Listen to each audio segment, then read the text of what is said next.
Hello, everyone, and thank you for joining us today for the first session of our Business Masterclass series, Getting the Recruitment and Onboarding Process Right the First Time with Heartland.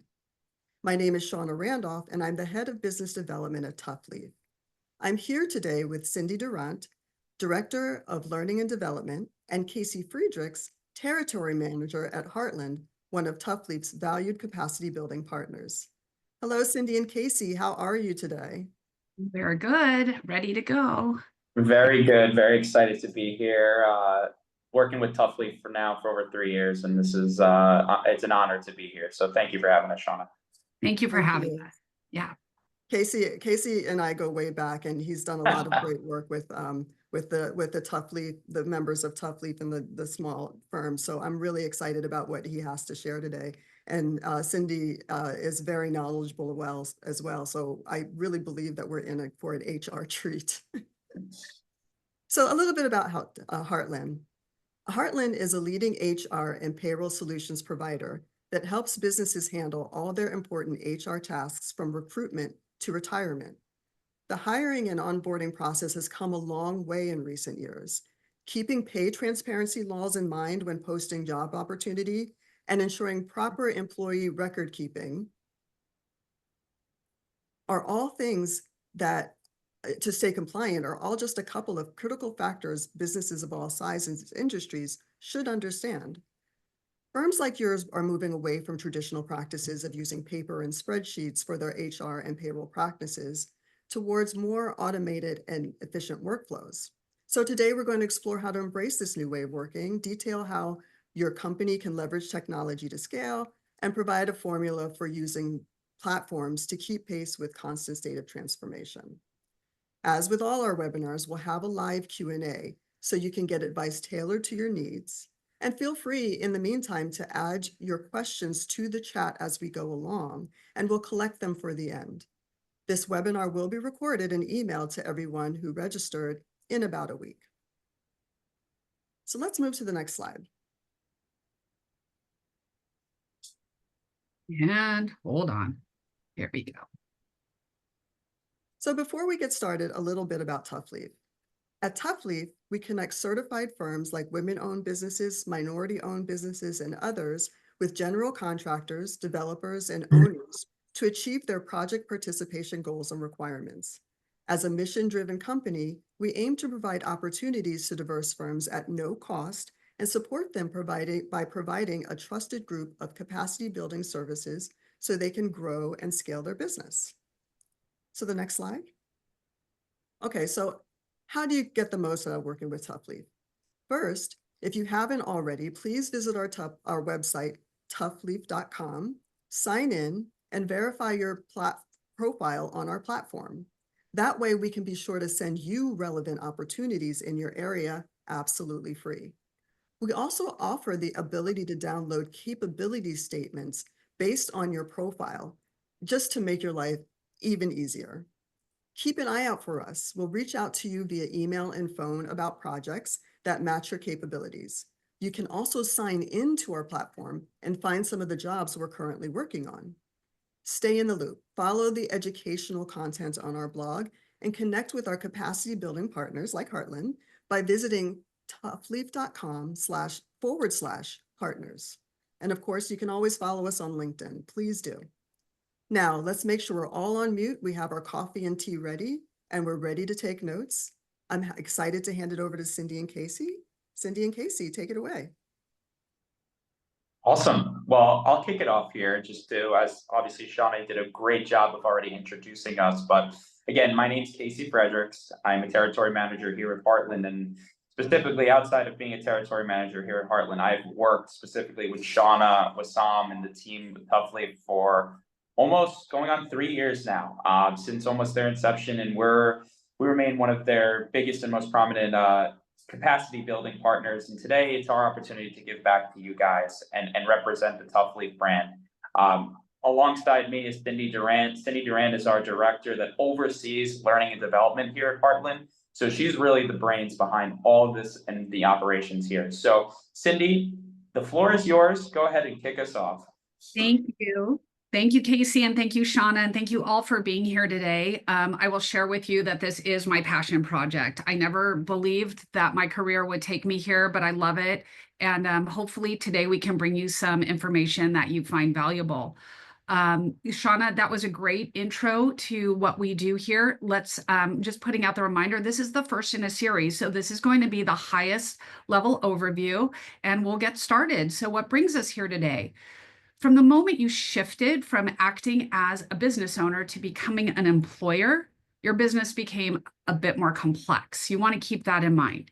Everything like Shauna mentioned, from adherence to pay transparency laws to ensuring proper employee record keeping, culture, time management, and even how you legally separate with an employee has opened you up to scrutinization.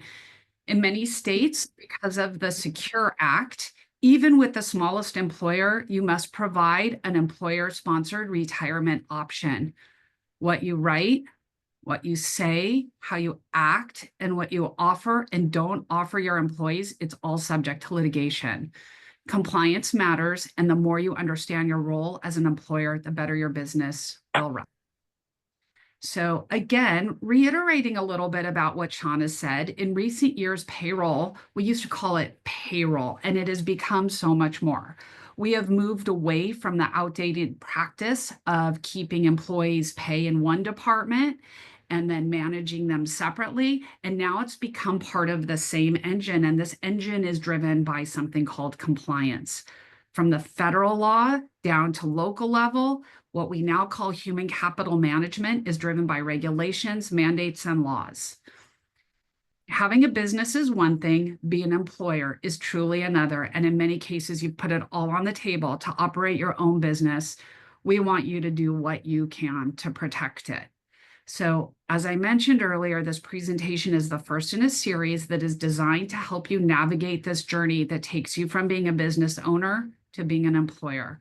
We will discuss the benefits of outsourcing, why compliance really does matter and what actually matters. We'll talk about what you should expect when being treated as a client and why your business needs may be unique, even though you sit amongst colleagues with many of the same industry as you. Your business is unique. With any time remaining, we will, as Shauna said, open it up to Q&A. So here we go. We're going to dive in. All right. So rather than go down a list of bullets, I'm going to begin with a story. In 1999, I was at the beginning of my payroll career. I know it's hard to believe. And yes, you're doing the math. I was 3.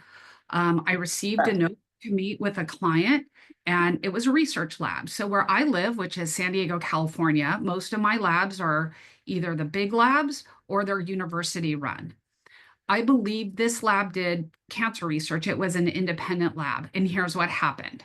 During the summer, they hired 3 college kids to clean the lab, do test tubes, keep beakers, and keep the lab pretty sterile. And after summer, when the kids went back to school, they filed for unemployment because they weren't making an income. And it was an innocent thing. They thought they could get a few dollars from the state. They didn't know any better. They just hoped for that ramen money as college kid, and the classes began.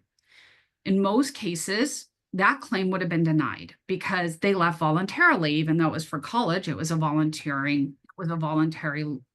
termination. And here's where it got very interesting. Very soon, the employer was hit with a very large fine to the tune of $10,000. You see, the kids were misclassified as independent contractors, and that hit the state. So rather than being properly classified as employees, even in those days, the laws were unforgiving, and that was a big one. So what happened in the end, my client was forced to pay all of the taxes on both sides, the employer and the employee. For absorbing both sides of those tax liabilities, they were able to strike a deal and have the $10,000 fine abated, but it was a big hassle. And what did the employer really do wrong? Simply, they just ignorantly misclassified their workers. It wasn't malicious. It was an innocent mistake, but a costly one. So here's the thing. In my years in payroll, and I've been doing this for a very long time, I have found that most HR issues, most compliant matters, those happen as ignorant mistakes, honest and well-meaning, but they happen as mistakes.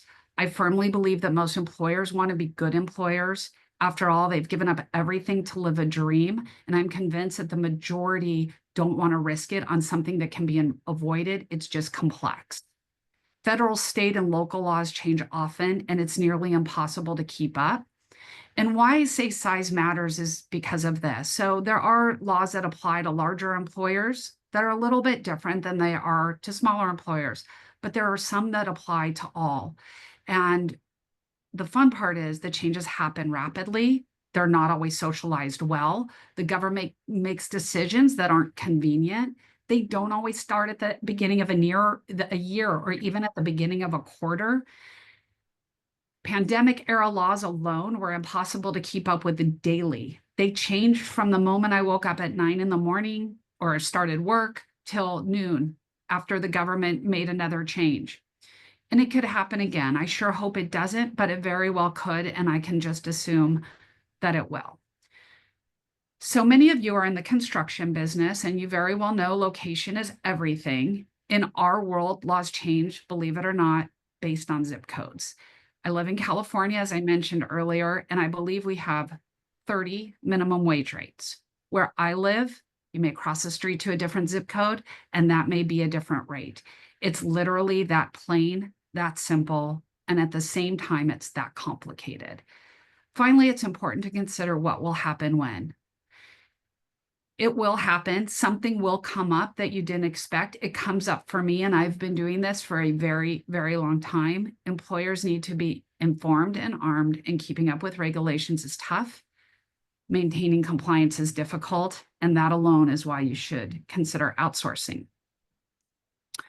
Okay, so I've said compliance about 10 times. Let's talk about why that matters and what it is that matters. So Casey, I'm going to come back to you here, break this up a little bit from my voice, and I have a multiple choice question for you. When does compliance begin? Here are your choices, okay? First time someone quits, right after you hire the first person, when someone asks for a PTO, or none of the above? Well, Cindy, I've never been a good test taker, so I'm going to give it the best honest answer here, but I think I know the answer, and that's D, none of the above. D, none of the above. That's exactly right. You get 100% on your test. Okay, so when you hire is only part of the equation. How you hire is equally important. Job descriptions must be compliant. That's a new thing. There are things called pay transparency laws. Do they exist in your area? Shauna mentioned there's people from all over the country. They may. That's how tricky it becomes. The laws where you sit may be different from the laws where your colleague sits. The hidden gifts in all of this, though, there are hidden gifts. Believe it or not, it's all bad. It's not all bad for employers.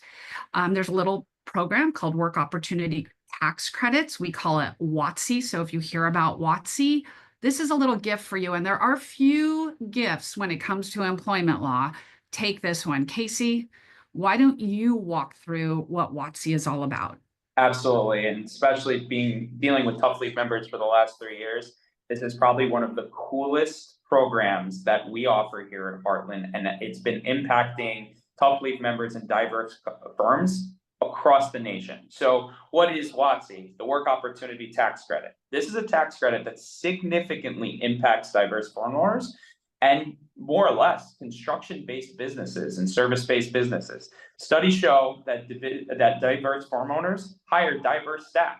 So, however, most people don't know about this tax credit. So this tax credit's been around since 1994, but the people that have typically been utilizing this tax credit are bigger businesses. I'll give you an example. So Home Depot, you guys all know Home Depot. I'm sure you guys have all been to Home Depot. You've all seen the Home Depot commercials and ads that are out there. They love to hire unemployed veterans.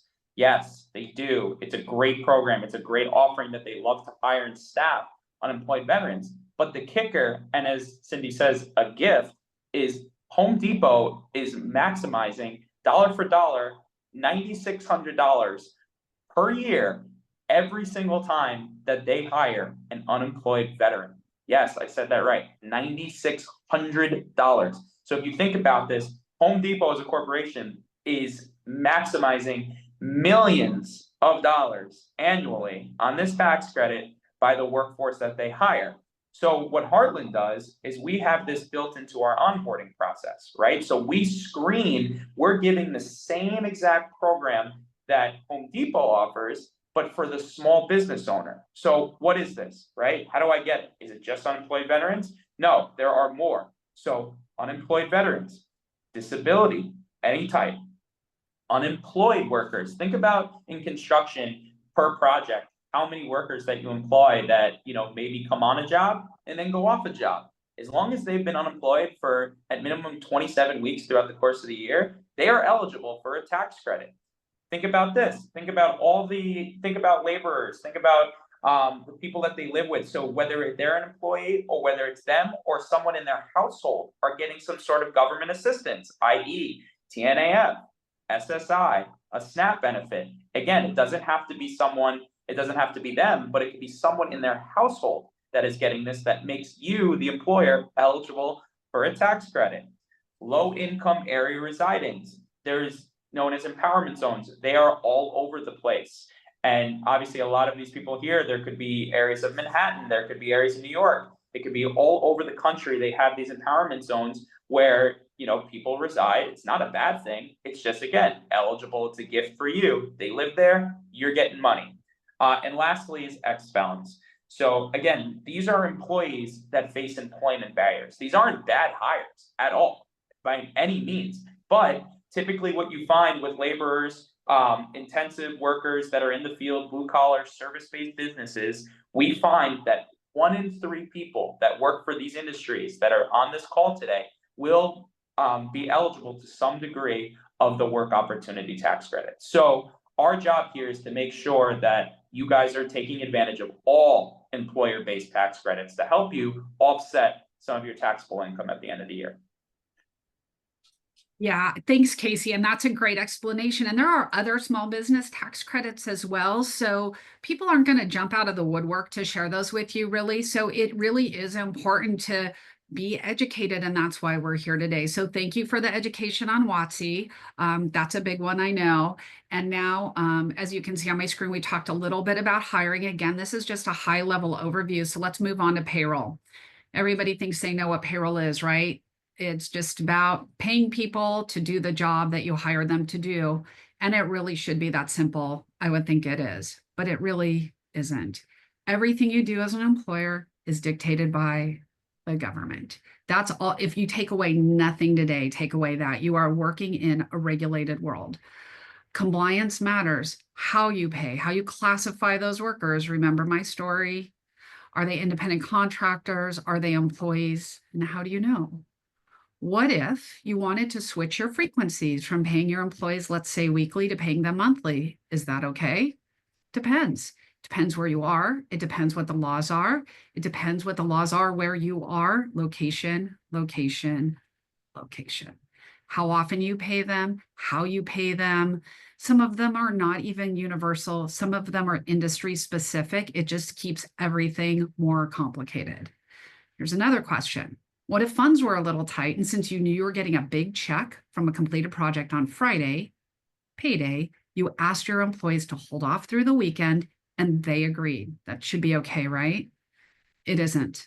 It couldn't be more wrong. And you usually don't find it out at the time you offer because they agreed. You usually find it out after they may be angry and they leave. Compliance laws dictate that check dates and pay periods are specified. They cannot be changed because of cash flow issues. Of course, there are exclusions around holidays and non-banking days like weekends, but that's about it. There are very, very seldom ways you can delay someone's pay legally. How and when you pay taxes is also dictated, and it's not decided by check date. It is decided by check date, not the period with which they worked or not when your cash flow is readily available. It is very well prescribed by the government, very rigid. Local, state, and federal agencies have, like I said, very rigid rules around this. And as an employer, it's really your job to comply.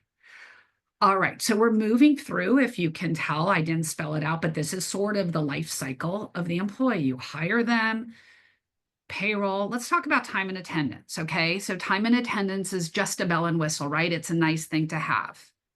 Again, I'm going to ask you, really, is it? Because you guessed it, compliance, compliance, compliance. meal breaks, rest breaks, overtime. California overtime is daily. I believe that's the only state, but that could have changed since I last checked. Believe it or not, overtime is daily here in California. It's all, again, regulated by the government. Do you know what the laws are in your area? Are there differences in your industry in your area? All of that you have to keep in mind. And then finally, we get to, and I'm with colleagues on this call today, so they could tell you this is my favorite topic of all, and that is HR.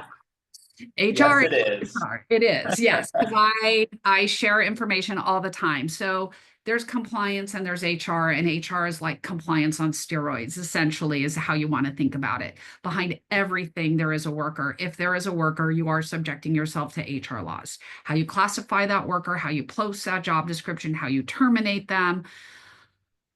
Some states' laws favor the employer. Consider yourself lucky if you live in one of those states. I live in California. My friend Casey lives in New York.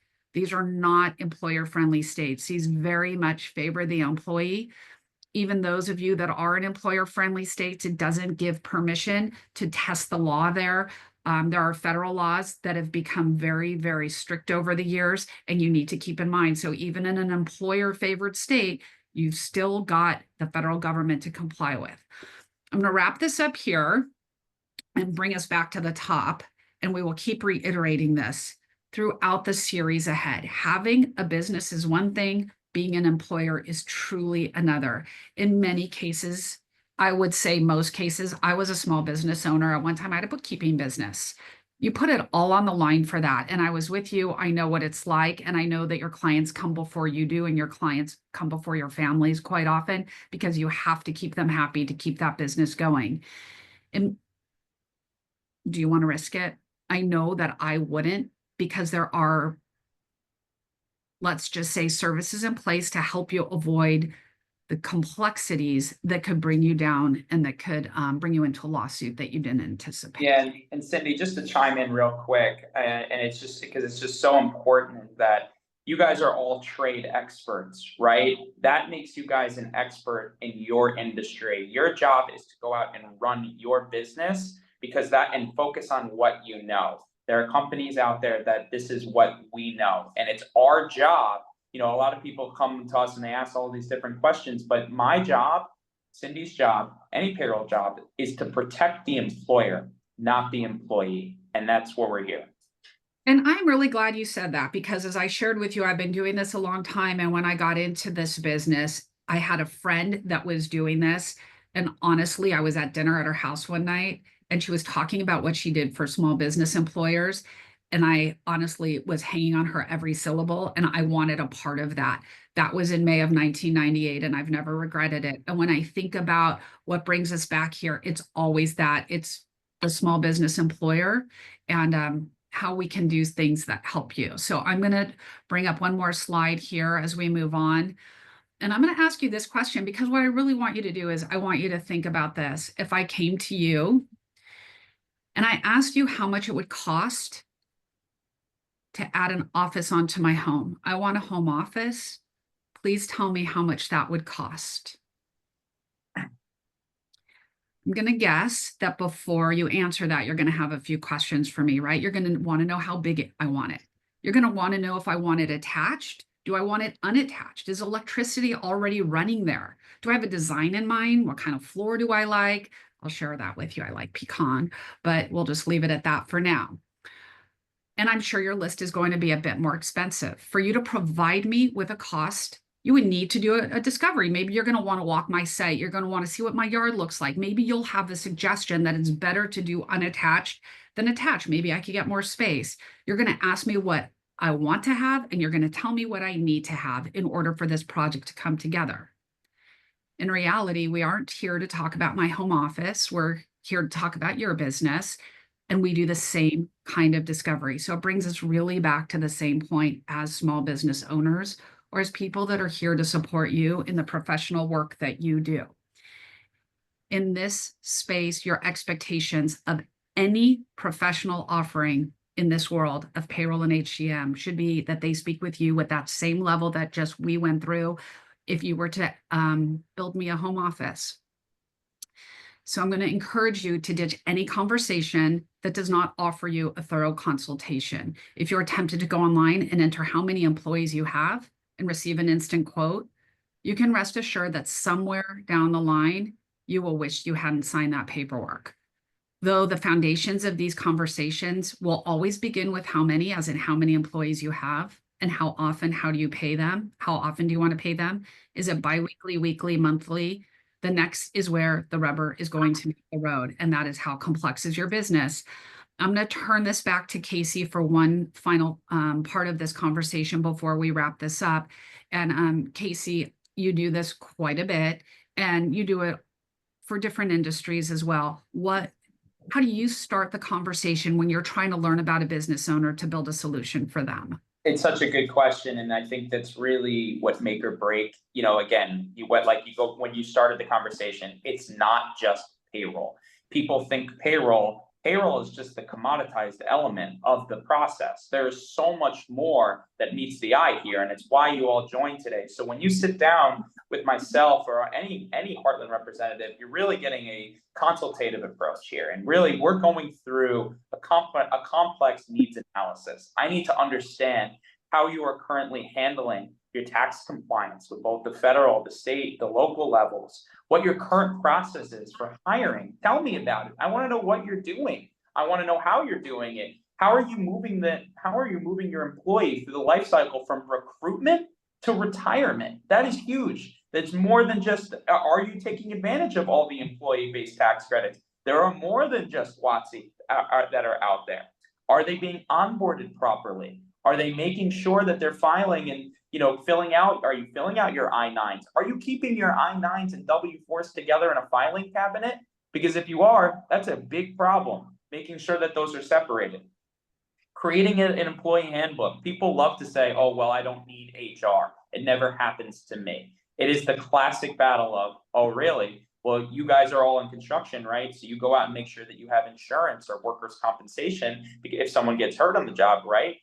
The practice of HR is protecting yourself from your employees. So it doesn't matter if you have one employee or you have 50 employees, making sure that you're covered with all the best and recent compliance and practice updates.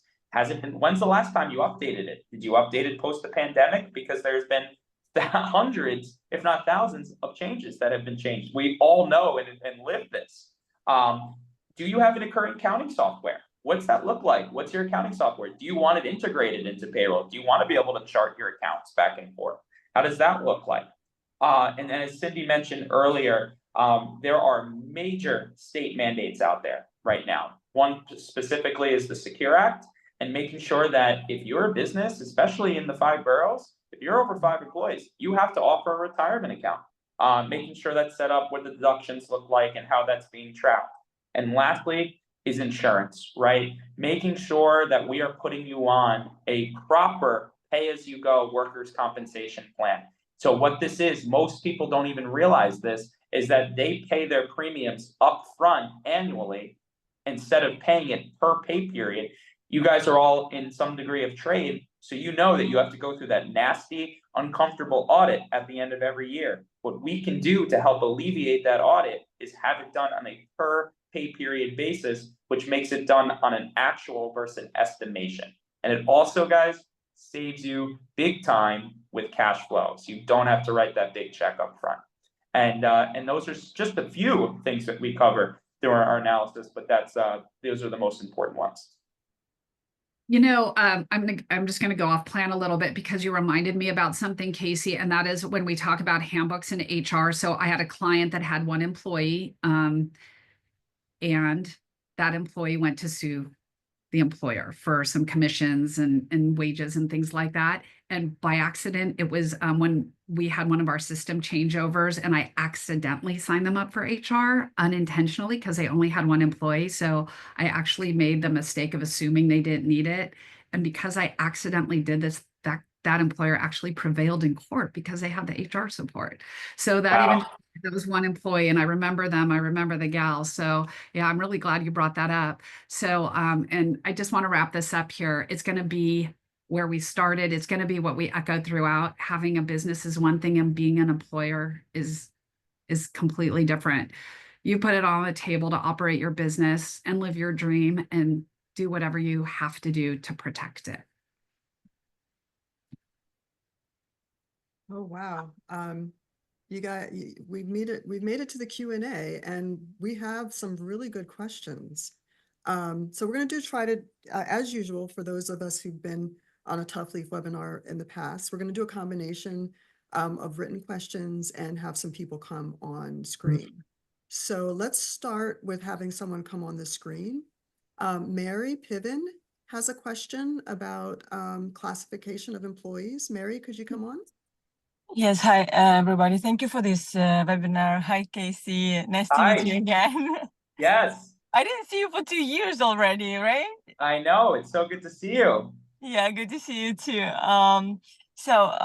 Finally, my company grew to the side where we have a HR company, we have a application for onboarding and check-in, check-outs. But again, I'll go back. My name is Mary Piven, and I'm cleaning company owner. We provide post-construction and janitorial services. Why I'm dividing them, because post-construction service, it's not daily cleaning. And my question was about seasonal employees. What we do right now, we name 200 people who are on the list of construction cleaning or post-construction cleaning. We name them as the seasonal employees because they are not daily service providers. They come whenever I have a project for 50 people or 10 people or 5 people. So they W-2s, but they are seasonal. Is this the right classification for this type of employees? You want me to take that, Casey? Absolutely. Absolutely. Mary, it sounds like you've really done a good job with that, and you can do that. And they are absolutely, if they are under your control. So while we really don't give advice and we have to be very careful with it, because you will have less challenges if you classify people as employees that could go either way. Err on the side of employees. Those sound like, to me, just on this minute that we've spoken, I'd ask you more questions if we were in front of each other live, but the answer is, it sounds like those are seasonal employees to me. And that's a really good place to be. So you can add them as you need them. You can put them as inactive in the off season. I mean, there are certainly a lot of businesses like that. I think that's very wise and good for you for recognizing that, to classify those as seasonal employees. That's the best thing you could do. Thank you. Thank you very much. Absolutely.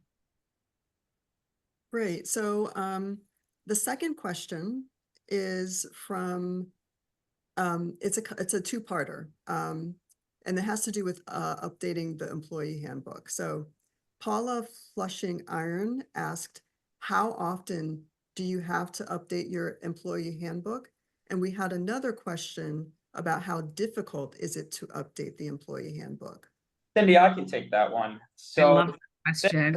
great question. And this is really where it falls on the responsibility of the payroll company. So our job at Heartland, my job, is to constantly be up in the know of labor laws.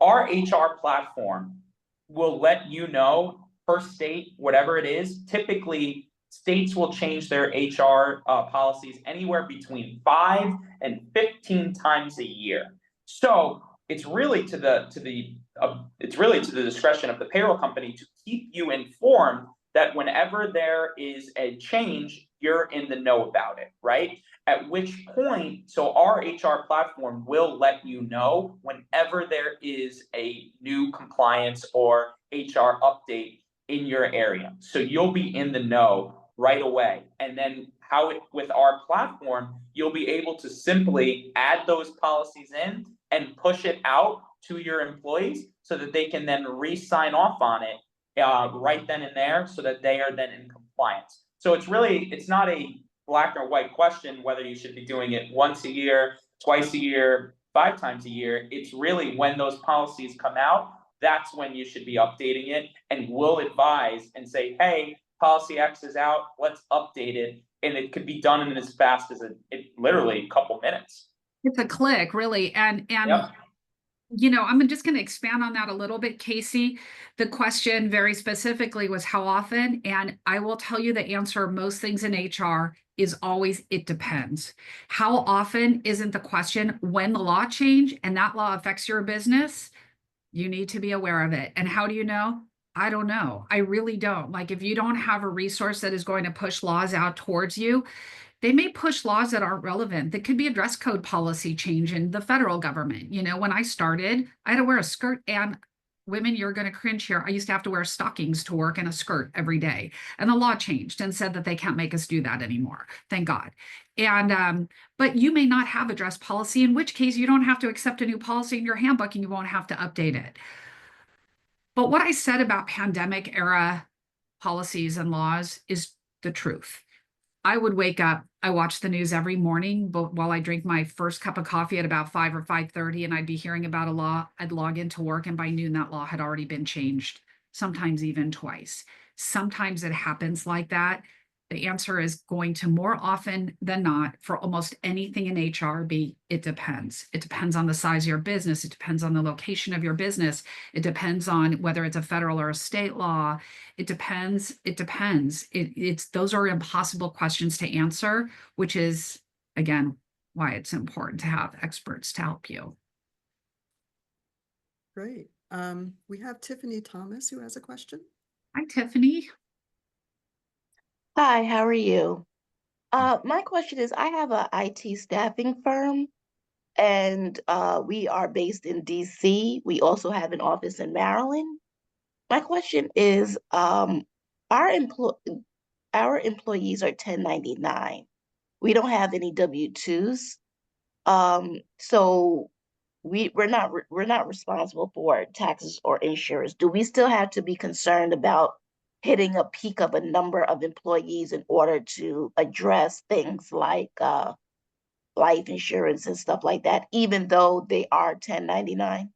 I'm going to help you with that a little bit. First of all, employees, you don't say our employees are 1099s. Independent contractors are considered a 1099. That's sort of interchangeable. I'm going to back this up a little bit for you, Tiffany. You've got to be very careful. Are you providing them with resources? Do you dictate how and when the work goes down? Do you control their workflow? Or do they have other businesses that they're doing the same service for you? If they are working exclusively for you under your direction, I would reconsider how you're classifying those workers in the first place. And then your questions become relevant.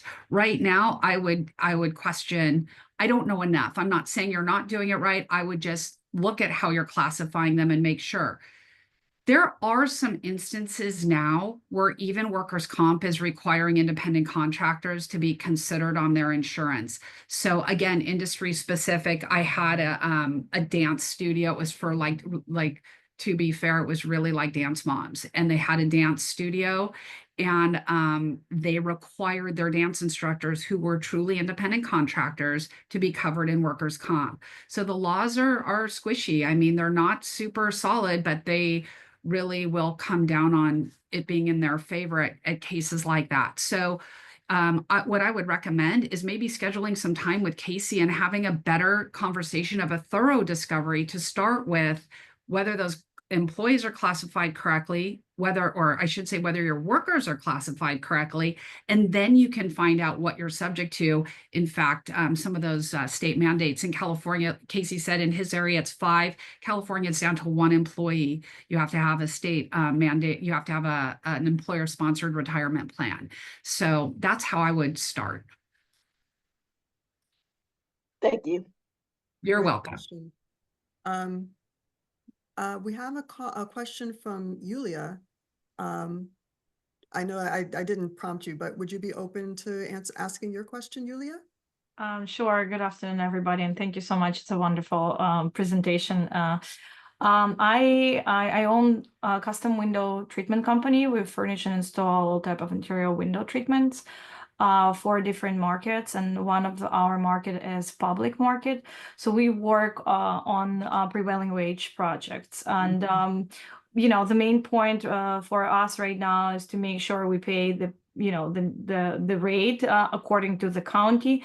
But I would like to just to take a course or like, you know, a webinar, or maybe even train all of my office employees how this type of project needs to be handled from A to Z.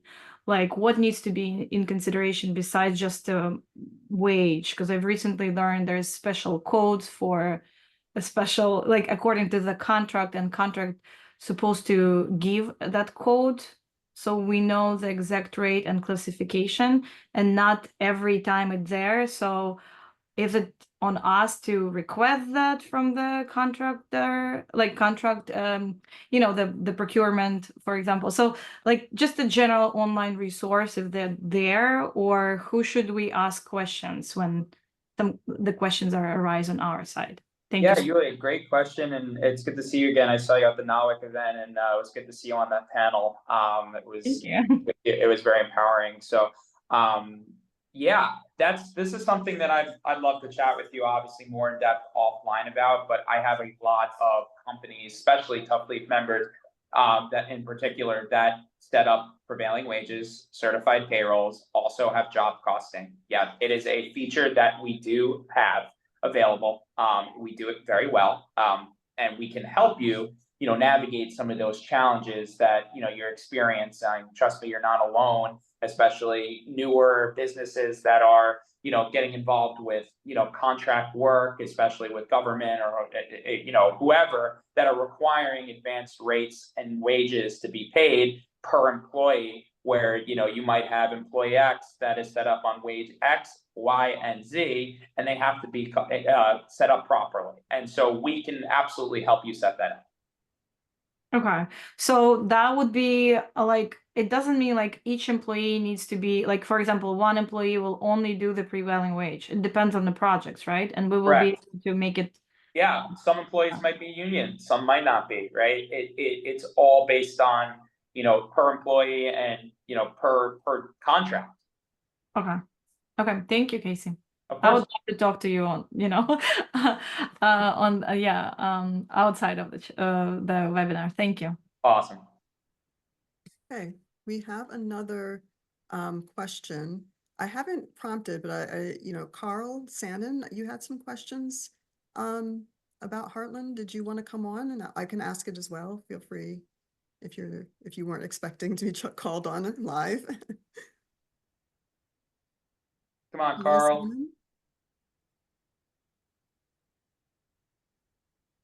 Okay, that's fine. So the question was, what level of business does a business have to reach to be able to have their accounts outsourced to Heartland? Does Heartland cover businesses as all geographic reasons? Oh, okay. So first of all, I think, Carl, hopefully you were on when I gave that answer.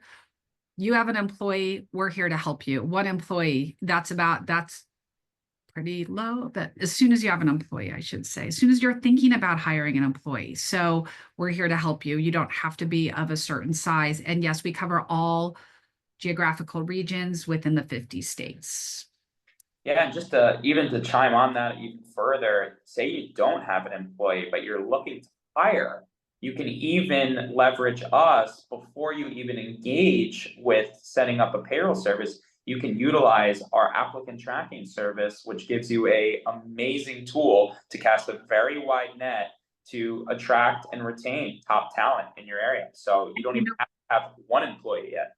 You know what, Casey, you're right. And what I'm going to say to that too is that's when you should also start thinking about building that handbook. So you could have everything in place ahead of time. And that's a really great way to get started the right way. Cindy, I'm going to steal a line from you. You know, compliance starts before that employee even walks in the door. It does. Yeah. No problem. So Tiffany had another question. I'll pause and see if she wants to come on, or I can ask it as well. I can ask it. You know. Great. I want to know, besides a handbook, what are the other major materials that you need for onboarding a new employee or a new independent contractor or a new individual? Yeah. Tiffany, have you heard, other than today, have you heard the expression that I was saying, pay transparency laws? Do you know what that's about? And I can elaborate if you don't. No, I don't. So there are again states, I'm in one of them, where you can no longer post a job without posting the salary range or the wage range that goes with it by law. So if you're looking to hire, so your job descriptions, your how you solicit for workers and how you're looking for people, that is all based on location. There may be laws that govern that. How you store your records, like what Casey said before, same thing. Um, Policy questions, document customization. You may need things that are very specific, again, unique to your business that may not apply somewhere else. So you have to think, you have people that are work from home. Do you need work from home policies built in? Do you need labor law posters? You will need labor law posters throughout. Now you have 2 different states you have to provide labor law posters for. Even if they're remote workers, the pandemic took care of that and made sure that even remote workers had access to labor law information. So the list goes on and on and on. Now, in terms of the work from home and all of those things, could that be incorporated into the handbook, or does that have to be by law a separate document? Nope, it could all be incorporated into your handbook. Work from home policies are very commonplace now. Great. Yeah, Tiffany, Okay. one of the coolest things that we do is during our onboarding process, we actually can incorporate all of those documents. So whether it's an offer letter, whether it's a W-4, an I-9, handbook, right? If you may have other, term policy, you might have other policies that you want to include that the employee might want to sign off on. You can include all of that in our onboarding process, and it can be all signed off on electronically right as they're coming on board. So you don't have to worry about, keeping track of all this paper. As Shauna mentioned in the beginning, a lot of the business here are looking to get away from those paper processes and have more of a digital process. So all of that can be addressed up front. Thank you. I love that Tiffany's getting the most, making the most out of this opportunity. As do Thank you. So here's a question. Do you think ChatGPT 4.0 can help with the handbook annual updates? I would stay away from anything that like that. That the question itself, did you see the terror in my face? I'll tell you something. I recently did a presentation on Secure Act 2.0, and I looked up I tried ChatGPT for the first time. So I'm not one of those early adopter people. I'm old school. I looked up the accuracy of the information, and 87% of it was incorrect. So if you want to ChatGPT your handbook, have at it. I would never do it. Stated and recorded. Okay, I think we have time for maybe 1 or 2 more questions. These are really great questions. Very good. So Very feel free to raise your hand, put something in the chat, or Cindy or Casey, if there's something you'd like to expand on. No, I'm just waiting for someone to stump Cindy, but I see it happen. So I don't think it's possible. I don't know. I don't think it is. I think she's actually an AI part of ChatGPT herself. I'm here. I told you guys it's my passion project. I love this stuff. Bring them on. Okay, I have a couple here that are kind of in the background that I try,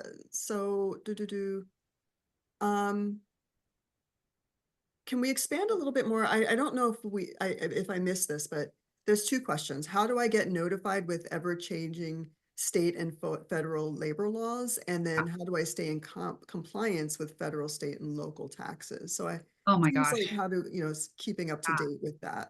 And then we'll go to Julia after that.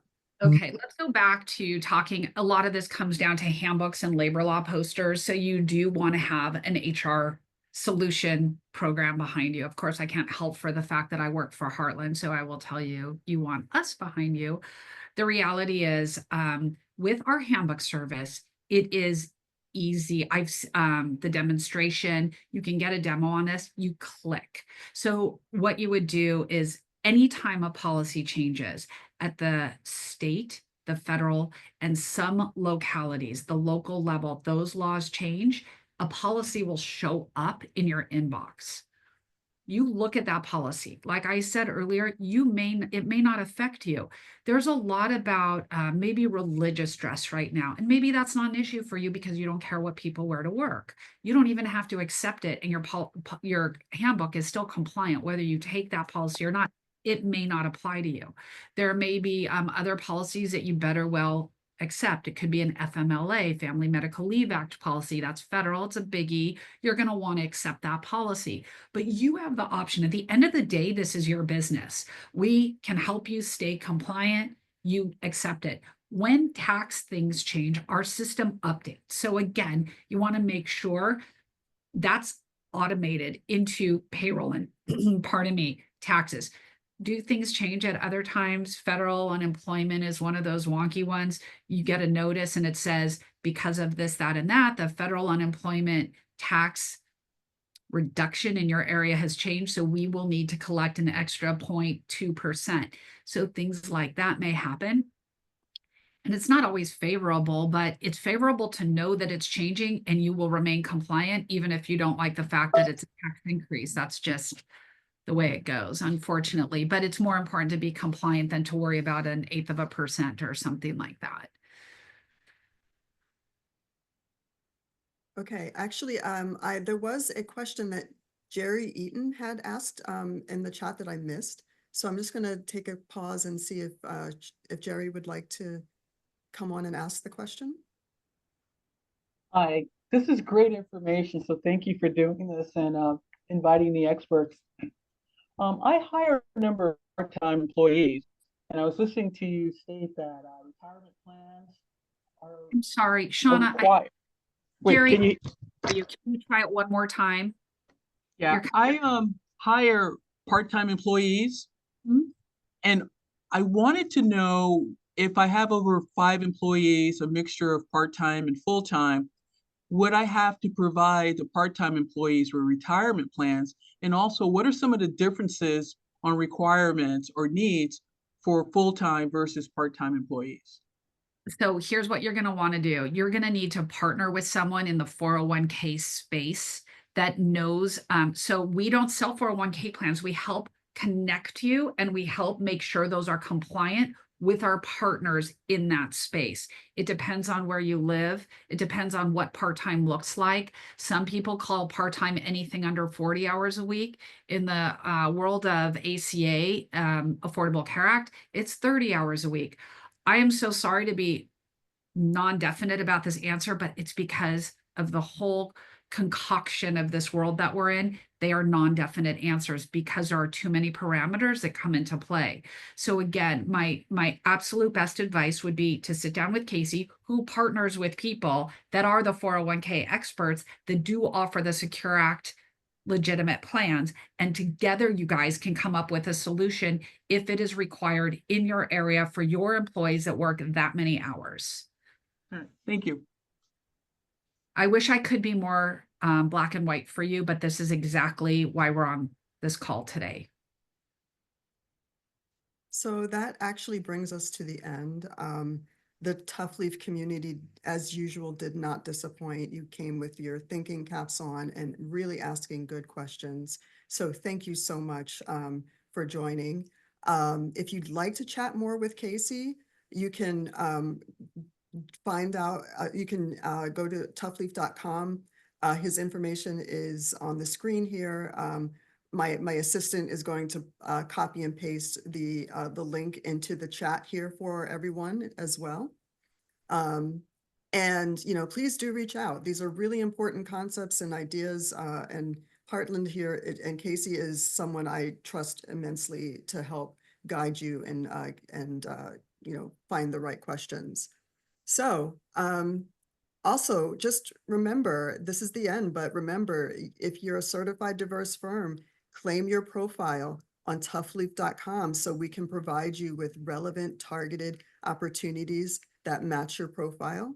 And once again, this webinar is being recorded and it'll be shared to all who registered. So you can use it and, you know, and refer it to whenever you need. So thank you again, Cindy. Thank you for having us today. Thank you so much, and good luck to everybody out there. And Yes. Casey. Thank you very much for the time. Thank you guys so much. Seriously, don't hesitate to reach out or call just to have a conversation. That's what I'm here for. We look forward to helping small businesses with the small, local, and diverse firms with their partnership. And until next time, thank you for watching.